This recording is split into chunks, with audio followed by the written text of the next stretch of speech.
നമസ്കാരം. Alpha palliative care daily ന്യൂസിലേക്ക് സ്വാഗതം. പ്രധാന വാർത്തകൾ. Alpha palliative care central council യോഗം ഇന്നലെ ഓൺലൈനായി ചേർന്നു. ചെയർമാൻ KM നൂറുദ്ദീന്റെ അധ്യക്ഷതയിൽ ചേർന്ന യോഗത്തിൽ വിവിധ സെന്ററുകളിൽ നിന്നുള്ള സെൻട്രൽ കൗൺസിൽ മെമ്പർമാർ പങ്കെടുത്തു. യോഗത്തിൽ ഒക്ടോബറിൽ ആൽഫ ഹോസ്പിസിന്റെ ഉദ്ഘാടനം നടത്താനും അതോടനുബന്ധിച്ച് ഇന്ത്യൻ അസോസിയേഷൻ ഓഫ് പാലിയേറ്റീവ് കെയറിന്റെ സംയുക്താഭിമുഖ്യത്തിൽ ഇന്റർനാഷണൽ കോൺഫറൻസ് നടത്തുന്നതിനും തീരുമാനിച്ചു. 3 അംഗങ്ങളുള്ള ഗവേണിംഗ് കൗൺസിൽ 5 അംഗ കമ്മിറ്റിയായി പുനഃസംഘടിപ്പിച്ചു. കൊടുങ്ങല്ലൂർ സെന്റർ പ്രസിഡന്റ് KA ഖദീജാബിയെ ഗവേണിംഗ് കൗൺസിലിന്റെ കൺവീനറായി തെരഞ്ഞെടുത്തു.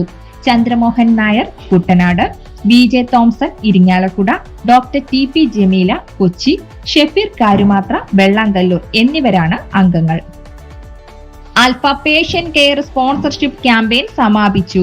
ഇതോടനുബന്ധിച്ച് ഇന്ന് ആൽഫ തറവാട്ടിൽ നടത്തിയ നറുക്കെടുപ്പിൽ 1ാം സമ്മാനമായ മാരുതി വാഗണർ കാറിന് മതിലകം സെന്ററിൽ നിന്ന് 129048 നമ്പർ കൂപ്പൺ വാങ്ങിയ പെരിഞ്ഞനം കോനാം വീട്ടിൽ അബ്ദുൾ ഗഫൂരിന്റെ ഭാര്യയായ റംലത്താണ് അർഹയായത്. വിവിധ സെന്ററുകളിൽ നിന്നുള്ള 125 പേർ പ്രോത്സാഹന സമ്മാനമായ 5000 രൂപയ്ക്ക് അർഹരായി. 1,64,182 പേഷ്യന്റ് കെയർ സ്പോൺസർഷിപ്പുകളാണ് എല്ലാ സെന്ററുകളും ചേർന്ന് നേടിയത്.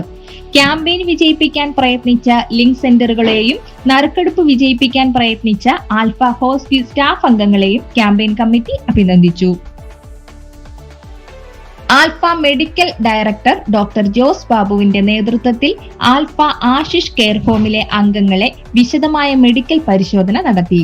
അംഗങ്ങളെ ഓരോരുത്തരെയും കണ്ട് അവരുടെ ശാരീരിക പരിശോധനകൾ നടത്തിയതിനോടൊപ്പം അവരുടെ വിവിധ ആവശ്യങ്ങൾ കേൾക്കുകയും പരിഹാരങ്ങൾ നിർദ്ദേശിക്കുകയും ചെയ്തു. സീനിയർ നഴ്സ് ബേബി രാജൻ നേതൃത്വം നൽകി.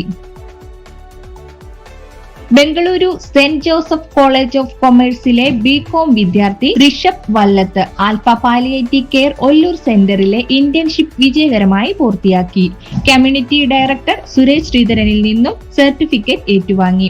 SAPC state coordinator Fabin Baby, district coordinator Vismaya Venugopal എന്നിവർ ചടങ്ങിൽ സന്നിഹിതരായിരുന്നു. ഇതോടെ ഇന്നത്തെ വാർത്തകൾ അവസാനിക്കുന്നു. ജയ് ഹിന്ദ്.